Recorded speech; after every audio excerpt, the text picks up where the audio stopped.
যে capital market যদি আপনি গ্লোবালাইজেশন গ্লোবাল স্ট্যান্ডার্ডে করতে চান, এখানে কিন্তু আপনার লয়াররা সেখানে কাজ করতে হবে, আপনার অ্যাকাউন্টেন্টরা অডিটররা সেভাবে কাজ করতে হবে, আপনার স্টক এক্সচেঞ্জগুলো as a regulator self regulator তারা তাদের কাজ করতে হবে।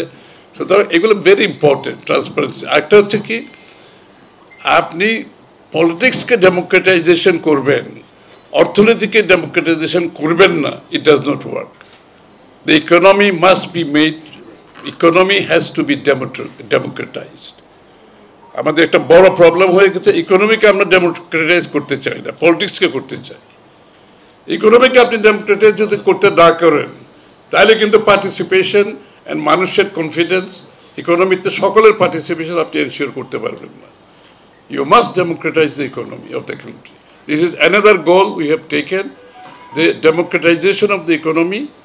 বাংলাদেশের অর্থনীতিকে গণতন্ত্রায়ন করতে হবে, যে এভরিবডি সকলের মাস্ট হ্যাভ এ গো এট ইট, ওর সেই সুযোগ থাকতে হবে। ওই যে আপনি বললেন যে আপনার বিনিয়োগকারীরা রেগুলেটর রোল প্লে করতেছে, it is because of they have democratise the economy. তার হাতে একটা ক্ষমতা আছে, তো বিনিয়োগকারী যে তার হাতে একটা ক্ষমতা আছে, ব্রোকারের হাতে ক্ষমতা আছে। So it is a distributed democracy, যার যার জায়গা থেকে সবাই রোল প্লে করতে হবে।